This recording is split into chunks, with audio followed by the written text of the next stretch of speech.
Hello, my name is Teresita, Blanco, the artsysister, and today we're reading La Casa. And we're continuing with chapter 10, the little part. Alright, so this number 2 is for so that I remember what proper order to stop. Alright. Only the Carousel and the skydivers wore. The swing boats wore too, but only because they were made of iron. There was also the merry-go-round, the Teeter-Tooters, the metal slides, the swings, and the animal springers. We're talking about park rides. There were a couple of vendors in the park selling sweets and pizza. Rumor had it that the sheets sometimes had preservatives. In Cuba, preservative was another name for condoms. Nobody knows who started the rumor, but it made some people think twice about biting down into a cheese pizza.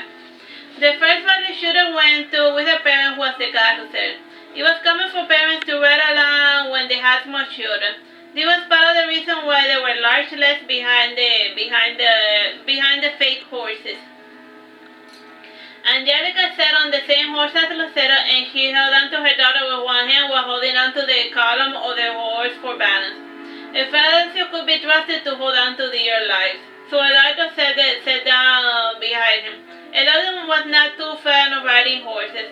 He had been cojones, so mounting a horse was always a problem. As for Angelica, Motherfuck. Why don't curse? Okay. As for Angelica, what's your problem? Put on the light. And let's start it over. We'll continue. Okay. As for Angelica, she rode horses often when she was younger. When she was small, one of the neighbors had a farm and a horse she could ride. The lady of the house allowed Angelica to ride the horse because it gave her daughter amused. The girl did not ride the horse, but she liked seeing Angelica ride the thing. When Angelica was not riding the horse, she was on the swing. The two girls never spoke to one another, for one was the actor and the other the spectator. After riding the Carousel once, Eufrasio and Eduardo left to try other rides. Lucero did not like any other rides in the park. They twirled and turned a couple of times before Eduardo said, Let's go get something to eat. Eduardo bought a large cheese pizza for himself, Eufrasio and Angelica. Lucero got some spaghetti with meatball. She would have liked some with steak, but the guy didn't have any. The parents proceeded to cut the pizzas into small pieces, and the spaghetti was also cut down into smaller bites. The choice for drinks, they got the kids some Coca-Cola. Well, the parents said they spoke sweet nothing to one another. As for the children, they discussed the latest giant robot movie. Eufrasio was trying to remember the name of the movie. Meanwhile, Lucero was complaining that the robot only appeared twice in the movie, and for only 5 minutes each time. After rattling his vein, he finally remembered the name of the film. Smiling, he said, I remember. The movie was called Yaltus and the Loss of Innocence. This was the title it got in Cuba. For the rest of the world, Yaltus was known as Space Warrior Baldius. How or why was his name changed to Yaltus is a matter of some debate. Yeah, it's also the girl died in the end, said Lucero. Well, it wasn't as bad as that other black and white mermaid movie. It was a real bummer, said Lucero. I have been noticing a general theme with the children movies that they put in the theater, said Eufrasio. Yep, I'm starting to see it too now that I think about it. Lucero took a sip of her soda and then said, the guy running the theater must be really sad, and he has no hope for the future.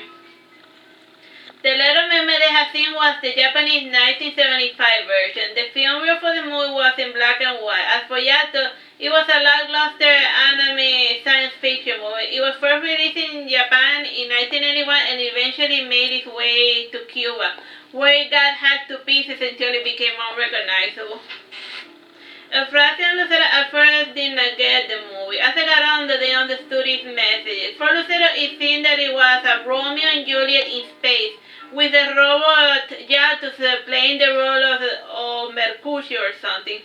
Eufrasio got a different message from the movie. To him, it seemed like a critique to fighting for what you believe in. That fighting for your ideals just gets in the way of true love.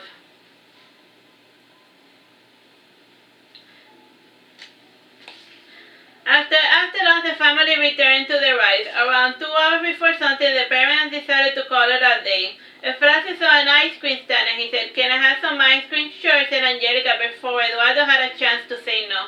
He whispered to Angelica, "We don't have the money for that."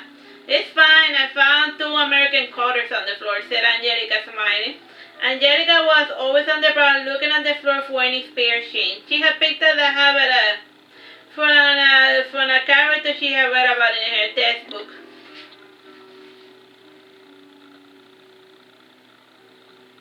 Lucero walked a pace ahead of the line. She noticed that the vendor only had chocolate ice cream. Since she did not like chocolate, she said to her father, "Well, since they don't have the ice cream, I'm going to the Cachumba best. You can find me there once Eufrasio finishes eating." Eduardo did not hear that because he was bickering with his wife about money. After waiting in line for 7 minutes, Eufrasio got his ice cream. Eduardo asked the vendor, "Do you have any strawberry ice cream?" "No, just chocolate," said the vendor. Eduardo turning around said, "Well, I'm sorry, Lucero. We can get you some cotton candy if you..." Angelica said funny, "Where's Lucero?" Eufrasio, feeling terrible, shrugged his shoulder in response. With heart palpitations, Angelica cursed in the typical Cuban fashion. And Eduardo smiled. The dish came in the form of me llevan, which meant that they were taking him to hell. They started looking about for the little girl while yelling, "Lucero, Lucero, has anyone seen a little girl?" Each person they ran into, they asked, "Have you seen her? She's small. She's wearing a white dress with green polka dots." Eufrasio was dragged along by the hand of his frantic mother. She kept whispering when she was not talking to anyone. "Such an idiot, I should have known. Should have never trusted her to stay put." "Mom," said Eufrasio. "Not now," Eufrasio said, Angelica. Eufrasio stopped and he yelled, "Mom." He had dragged her to where he thought he knew where his sister was. He found her in the Teeter-Tooters, or seesaw, or what she called the Cachumbambe.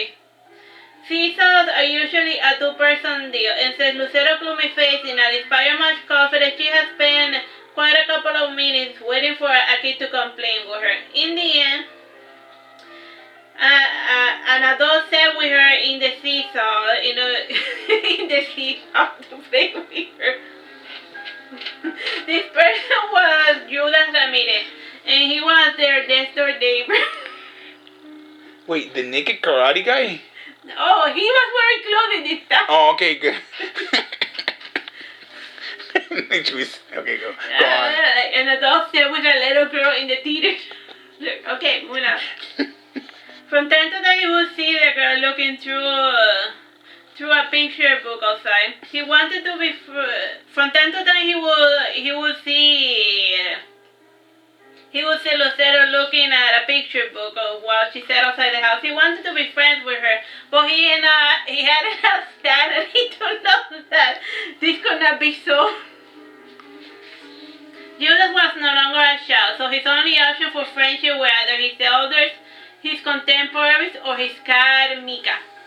Judas was not aware of this, but he showed an interest in Lucero because she reminded him of his childhood crush. The day he was going to confess his feelings to the girl, he saw her frolicking with the teacher. This was a big disappointment for Judas, and it was not too uncommon for girls to seek out their more. And so she were not uncommon in Cuba back in the day. Okay, let's move along. Judas was currently living with his sister and his great aunt. From time to time, he had a semblance of a normal life.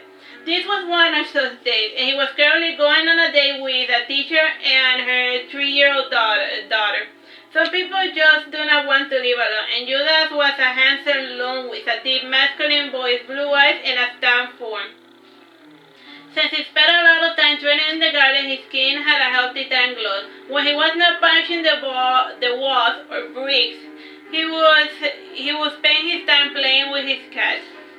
He also practiced boxing with the little critter. He never so much as went as far as punching his cat. Rather, he studied the technique that Micah would use and then try to apply it to his form.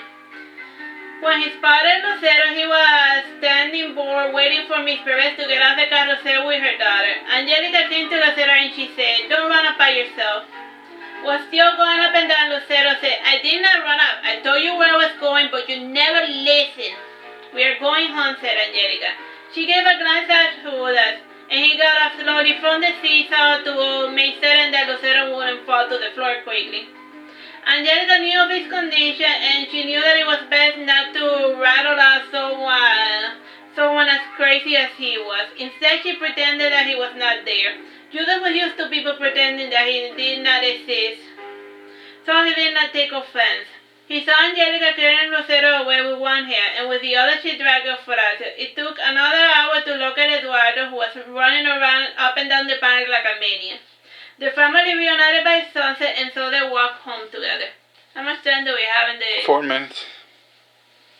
Alright, here we are. We're continuing now to chapter 11. Oh, look, the music stopped.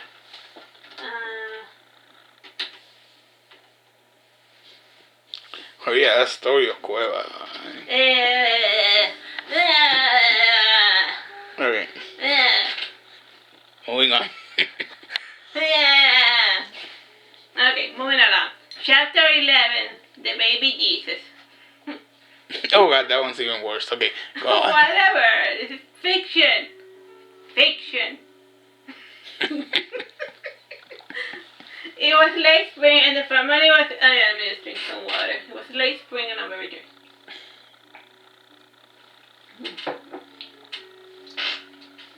It was late spring and the family was getting around to putting away the Christmas tree. The item that was to be put away was the final item to be put away was the nativity Jesus. Lucero said to her mother, "Can I play with the baby Jesus?" "Sure, I don't see why not. Just don't drop our savior," said Angelica. Lucero took the porcelain icon with her to the front porch. There was a nice breeze and it seemed like a good time as any to play. She saw Eufrasio talking with Judas.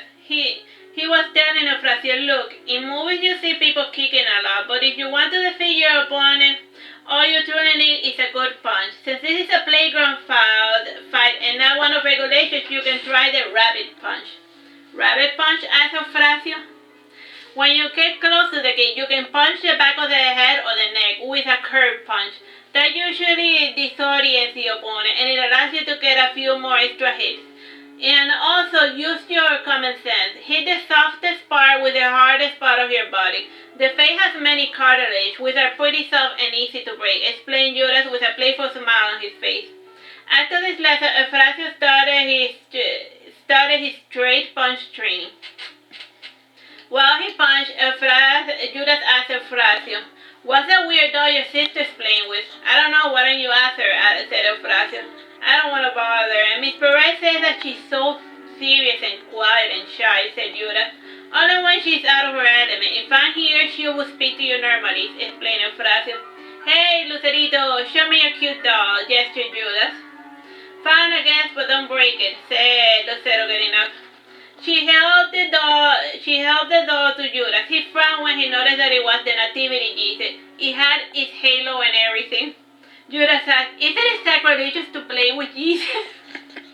"I don't know. An icon is just a piece of stone. We worship what it represents and not what it is. So if she treats it like a normal baby and not baby Jesus, I think it'll be fine. Maybe. I don't know. The Bible is contradictory among things like idolatry," explained Eufrasio. "I don't really get all that religious mumbo-jumbo," said Lucero. "Me neither," admitted Judas. "Can I ask you a question?" asked Lucero. "Sure," said Judas. "Where do you get those scars?" asked Lucero, pointing at Judas' wrist. "I would answer the question if you tell me where you got your scars," inquired Judas. "Fair enough, but you first," said Lucero. Judas said, pointing at one scar before telling the story, "I got the one near my chest from a stab wound. I was playing with a knife when I was small and I fell on it. The one in my wrist, I was trying to see if the knife was sharp and it ended up cutting me a bit too much. The fish, I was testing to see if the walls were made of bricks or not. The scratch on my face, I was showing my aunt that I wanted to go to the beach, so I jumped off the table. The one on my..." Okay, enough of that. Okay. No, you this picture, nobody tell anyone. Okay. The one on my television